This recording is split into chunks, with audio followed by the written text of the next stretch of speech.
Good to have you with us. You're watching The Big Story with me, Avni Raja. First up, let's tell you the latest developments or the latest points that have come out from the daily briefing of the Centre on the coronavirus spread across the country. Now, one silver lining that has been announced today is the fact that the doubling rate in India has improved, which means that the amount of days it takes for the number of coronavirus cases to double has now gone up. So earlier it took 3.4 days, and now it takes 7.5 days to actually double. Let me go across to Ayushman, who is joining us for some more details. But before that, let's just listen into what Love Agarwal had to say.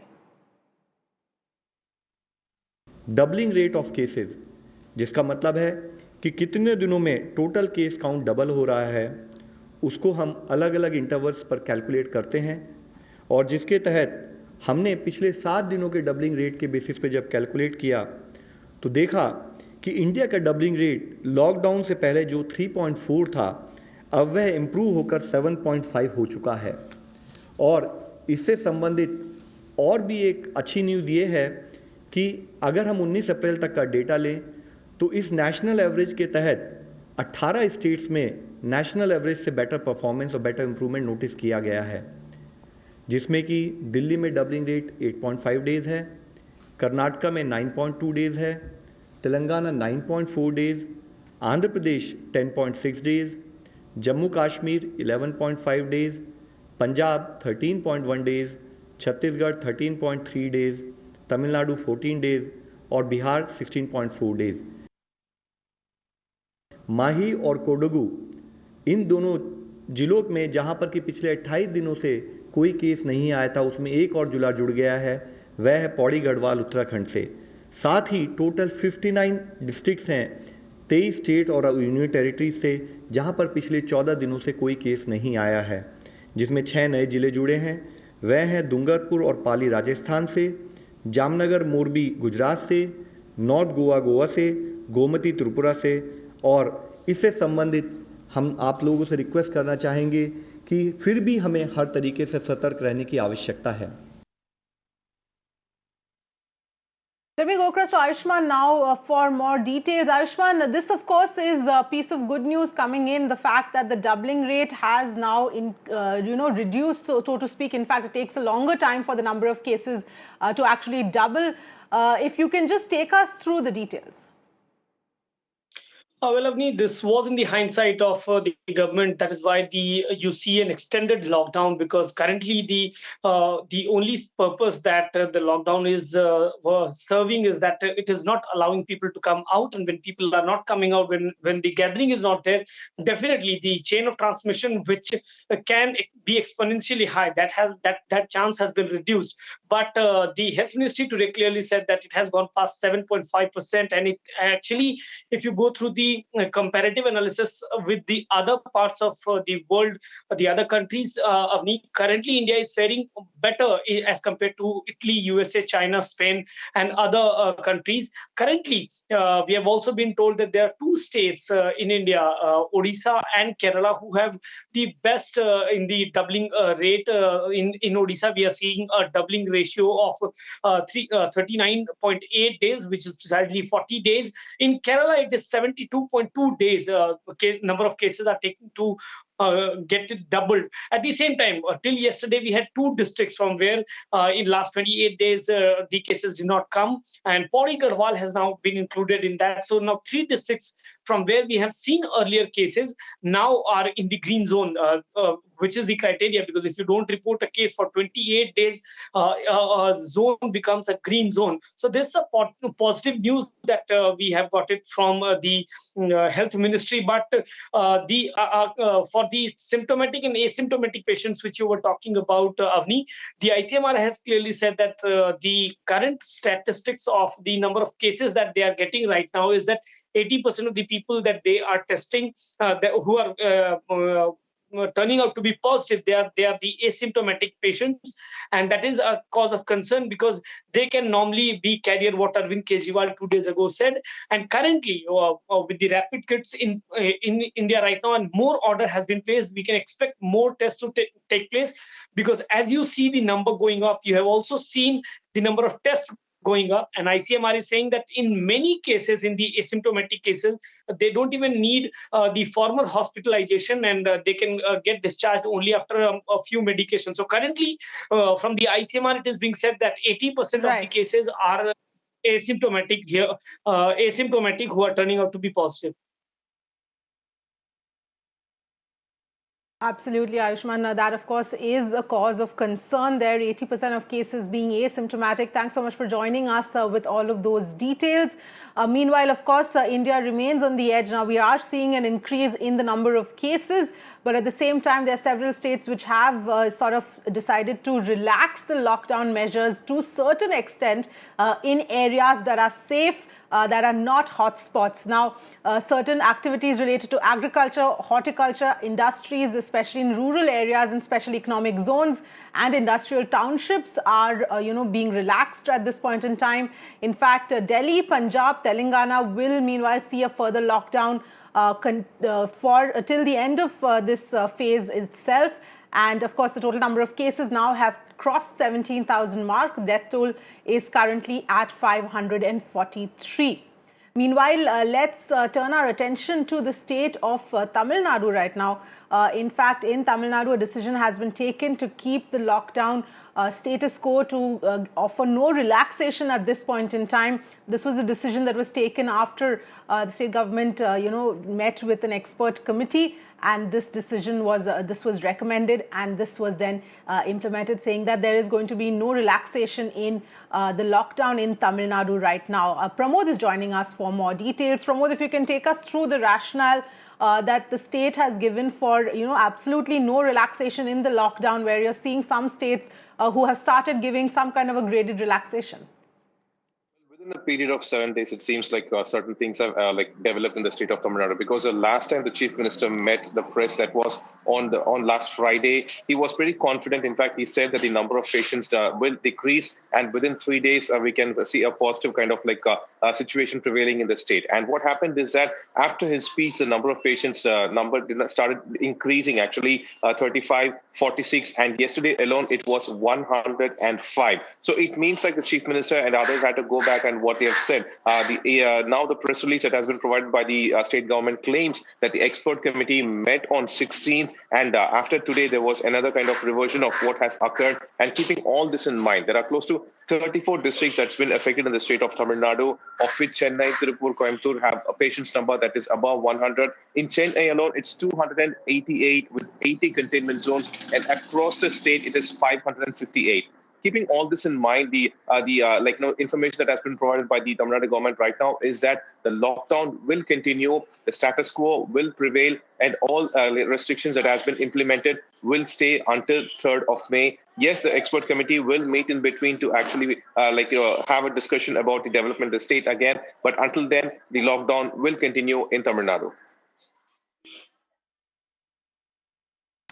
All right, Pramod. So lockdown will continue in Tamil Nadu for now, but stay with us, Pramod. Let's in fact turn our attention to a horrific incident that has taken place in Tamil Nadu, in Chennai, in fact, where a mob of nearly 50 people attacked an ambulance carrying a doctor's body who had died. The doctor, in fact, had died of the coronavirus. The mob surrounded the ambulance, attacked it with sticks and with stones as well. The 55-year-old deceased doctor was being taken to cemetery for burial, but the police were unable to control the mob as well. A case has now been registered against as many as 20 people.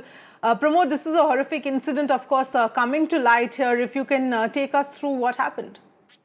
Well, it's very unfortunate that such kind of stigma is actually prevailing in the state of Tamil Nadu, be it against a COVID-infected patient or a person who has died because of COVID-19 infection. In fact, this all started around April 13 with one doctor from Andhra who was actually attempted to be buried in Ambattur, but the people started protesting over there. Yes, the officials involved and they smoothly handled the situation. But however, it became a much more severe situation. Even in Coimbatore, one of a very well-known doctor called Jay Mohan, he passed away not because of COVID-19, but because of dengue. And when he was supposed to be buried, people protested over there as well. And the culmination was yesterday. It was very unfortunate that a well-known doctor in Chennai, when his body was taken to a burial site in Anna Nagar, close to 50 people protested. And the worst part is that it was not just protests; they started attacking the sanitation staff as well. The ambulance driver and the helper in the ambulance were very badly injured, and they had been taken to the hospital. And the other colleagues who were with the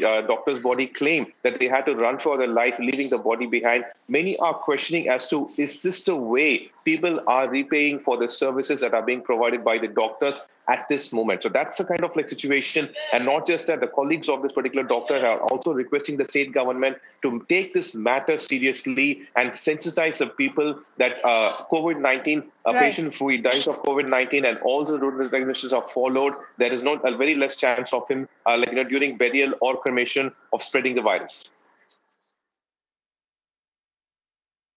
All right, Pramod, thanks for taking us through the details of that unfortunate incident that happened in Chennai.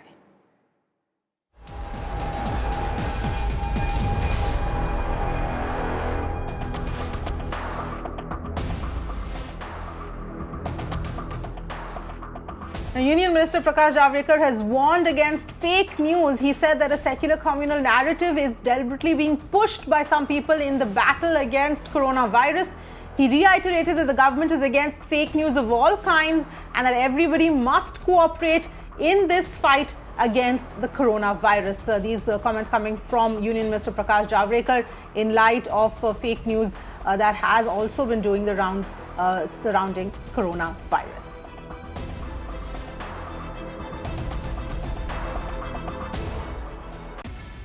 And with that, time to slip into a quick break, but we'll continue with more on the other side. Stay tuned.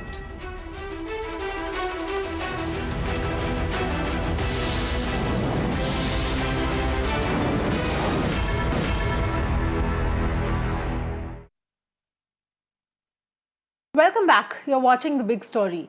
Now let's shift focus to the Ministry of Home Affairs, which has now formed 6 ministerial teams to assess the prevailing situation due to coronavirus in various parts of the country. Now the MHA has noted that the situation is serious in cities such as Mumbai, Pune, Jaipur, Indore, Kolkata and several other parts of West Bengal. While 2 teams each will visit West Bengal and Maharashtra, 1 team each will make a visit on-spot assessment to Madhya Pradesh and Rajasthan. Central teams will issue necessary directions to the state authorities and work with them in order to assess the situation on ground. Let me go across to Ayushman for more details. Ayushman, help us understand what the rationale behind this is. The teams here will work with the state governments and in an effort to sort of try and assess what is happening in these areas where the number of cases are rising rapidly.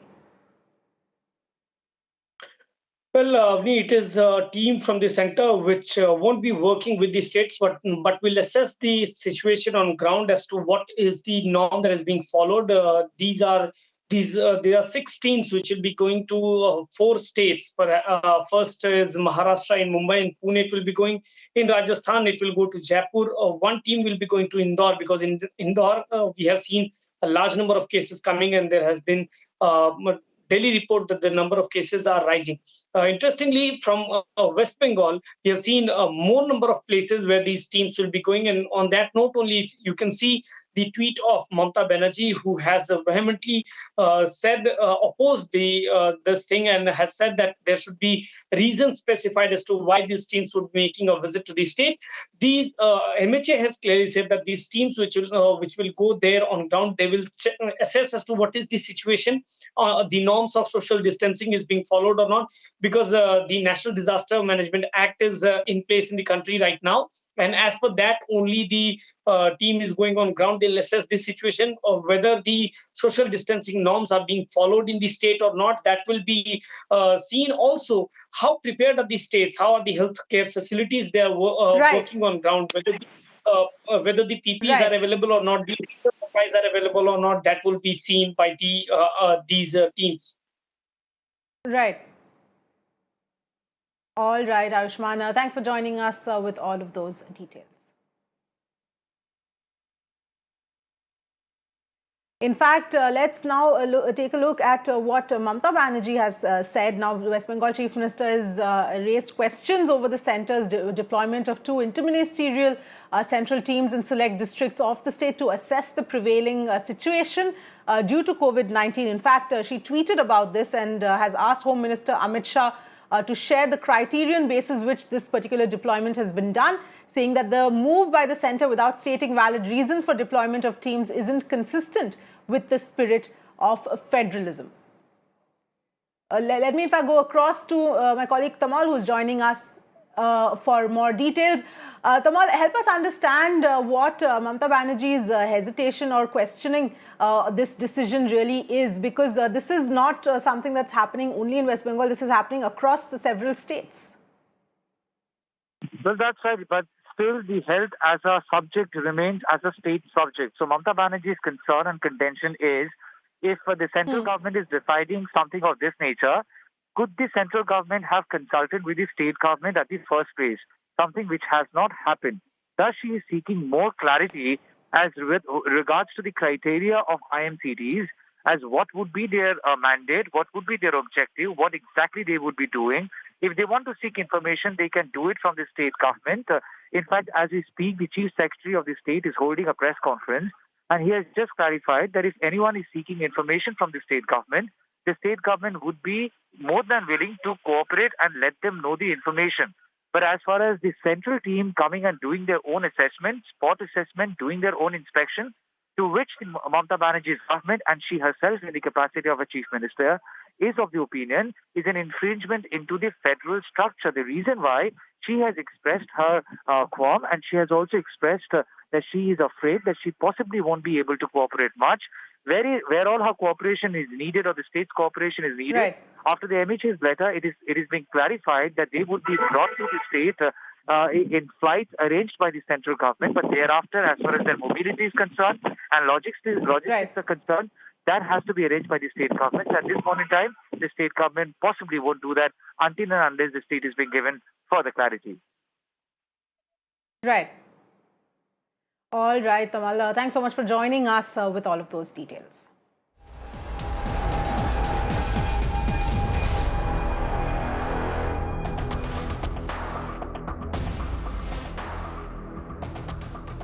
And we've got breaking news that's coming in. The noose now tightens around Vijay Mallya. His High Court appeal in UK against the extradition order to India he's lost that appeal. So this means that he's one step closer to actually being extradited. But for now, Mallya had filed an appeal against extradition in the High Court in UK, and that, of course, he has lost that appeal in the High Court in the United Kingdom, and now, of course, one step closer to actually be extradited to India. Those are the latest details that are coming in at this point in time. Remember, this has been a long battle with Vijay Mallya that India has been having to actually get him back to the country for the amount of money that he actually owns banks with regard to Kingfisher Airlines. But let me, in fact, go across to Bhavtosh, who's joining us on the phone line. Bhavtosh, this, of course, one more step closer to actually be extradited. If you can, just take us through the details here, and also what next? Well, as far as the case is concerned, it's a huge victory for Indian Federal Agency, be it CBI or ED. Vijay Mallya fled the country in March 2016, and since then, the CBI has filed a very protracted and very expensive legal battle in England. They, in fact, managed to get him arrested in April 2017. Then he was released on a bail bond of 650,000 UK pounds sterling. And then subsequently, there was an extradition hearing that took place in the lower court. And in December 2018, the ruling was in favor of India. He then approached the High Court. High Court heard the matter and decided that this is a case of money laundering and not a failed business. And that's what CBI and ED have always pointed out, that the loan that was given to him was then channelized for his own personal use and also was then transferred through several shell companies to finance his expensive lifestyle, and it was not a business failure, which Vijay Mallya is always trying to project. Now, what next in this case? He can approach the Supreme Court in London, but Supreme Court in London only hears constitutional matters and not matters like extradition.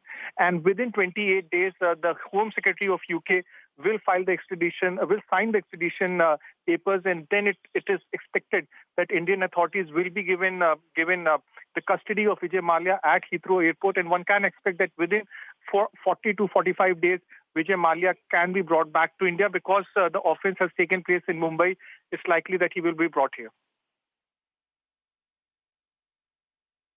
All right, Bhavtosh, thanks so much for joining us with those details. So within a month and a half or so, we might see Vijay Mallya back and be extradited back to India.